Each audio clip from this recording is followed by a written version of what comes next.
विसर्जन केलेल्या गणपतीचे मातीत केले वृक्षारोपण, परिसरात होतंय मंडळाचे कौतुक।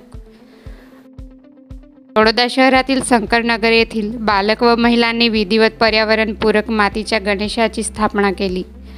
त्यात 5व्या दिवशी पर्यावरणपूरक व आगळ्या-वेगळ्या पद्धतीने गणरायाचे विसर्जन करण्यात आले।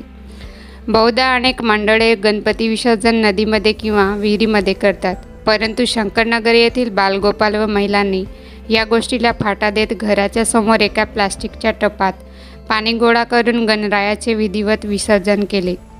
हे येथेच न थांबता विसर्जित झालेल्या गणपतीच्या मूर्तीची आणि परिसरातील निर्मूल्य गोळा केले। बहुधा मूर्ती विसर्जन वेळी कॉलनीत निर्माल्य इतरत्र फेकले जाते, यामुळे परिसरात घाणीचे साम्राज्य पसरत असते। ते होऊ नये म्हणून निर्माल्य गोळा करत त्यात वृक्षाची लागवड करण्यात आली। दरम्यान परिसरातील प्रथमच अशा प्रकारचे पर्यावरणपूरक विसर्जन करण्यात आले आहे, त्यामुळे परिसरातच मंडळाचे कौतुक करण्यात येत आहे। दरम्यान मंडळाचा दृष्टिकोन बदलून पर्यावरणपूरक गणेशोत्सव साजरा होणे आवश्यक आहे।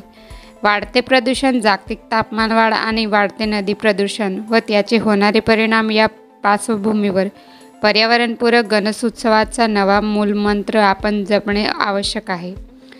गणेशोत्सवाच्या काळात ध्वनी आणि जल प्रदूषण मोठ्या प्रमाणावर होते। हे प्रदूषण थांबविणे, पर्यावरणाचे संरक्षण करणे यासाठी पर्यावरणपूरक गणेशोत्सव ही संकल्पना पुढे येणे गरजेचे आहे। या दरम्यान तोडदा शहरातील शंकरनगरमधील महिला व मुलींना काळ्या मातीपासून बनलेल्या गणेश मूर्तीची स्थापना केली। तसेच पर्यावरणपूरक मूर्ती स्थापनासोबतच त्यांनी पर्यावरणपूरक गणेश विसर्जनांचा संकल्प केला। त्यात महिला व बालकांनी कॉलनीतच गणेश विसर्जनासाठी मोठ्या टबमध्ये पाणी साठवून त्यात गणेश मूर्तीचे विसर्जन केले व मूर्तीपासून निघालेल्या मातीमध्ये वृक्षारोपण करून पर्यावरण जनजागृतीचा एक अनोखा संदेश येथील महिला व बालकांनी दिला आहे। NDB 24 न्यूजसाठी प्रतिनिधी अजित पवार।